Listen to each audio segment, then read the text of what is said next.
IU Create was essentially a response to some of the booming microelectronics industry needs. We're really a center with kind of twofold mission. Number one, on the technical side, we see ourselves as the bridge between commercial leap-ahead technologies, the emergent electronics infrastructure that's developing and is incredibly rapidly scaling in high-reliability systems like space and defense systems and autonomous vehicles, medical applications, things like that. IU Create brings together people from different domains with one goal in mind, which is to build reliable microelectronics. That includes people who look at the physics mechanisms of how electronics work, how we build better systems, but also the types of policy that goes into deploying those types of systems. What's nice about IU Create on this campus is that we can bring together people that are interested in technology of new electronics to make them reliable by making new sort of engineering new sort of substrates that might be less susceptible to radiation. And we're one of the few places where you have one community that's developing and designing these new microelectronic circuits and chips. And then at the same time, you can bring them right downstairs and test them. We study those radiation interactions with material, whether it's ionizing radiation interaction with material or photon matter interactions, sophisticated modeling associated with that. But then we also design structures and integrated circuits and systems out of emergent technologies and look at how the radiation interactions with the material manifests up in a more complex hierarchy. My research uses pulse lasers to emulate the space environment. In space, there's particles that are zipping back and forth, and when they interact with electronics, it can cause reliability concerns. The physics between lasers and radiation are actually very different, but our work has shown that under certain conditions, we can reproduce the reliability-related observables. FAMES lab is a hardcore material science lab.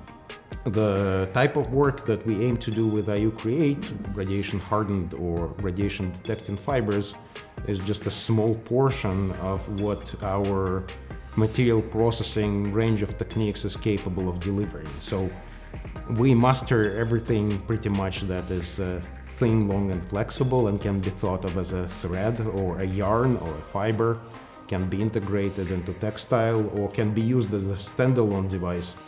The low-energy neutron source, or lens as we call it, we basically accelerate a proton beam up to about 15% of the speed of light. So it's already going tens of thousands of miles per second. And it slams into a target and knocks out neutrons. And then you can do a lot of different things with the neutrons. And by using this very intense beam of neutrons, we can essentially learn in 5 or 10 minutes what would happen from months of exposure in an extreme environment.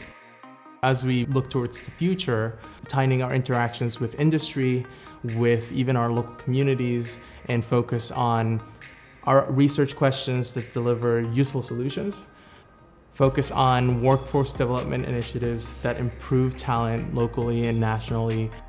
We put workforce development at the forefront. It's listed in our mission statement. It's not a side effect.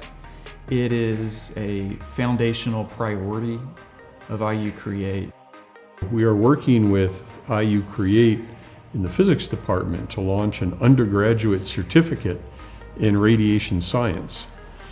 And that will be 1 or 2 focused courses and then a lot of lab work and sort of hands-on experience working with radiation. Hands-on craft capabilities are still important because everything that uses AI still has its physical component. And if the development of that physical component is lagging behind, at some point AI cannot deliver what it's supposed to. I think we're just scratching the surface with our capability and drive forward with IU Create. The most exciting thing that is going to happen within the next 12 months is the IU's going to be delivering our first satellite mission that is dedicated to measuring materials and circuit responses to radiation, which was driven by a concept idea from an undergraduate in our program 6 years ago.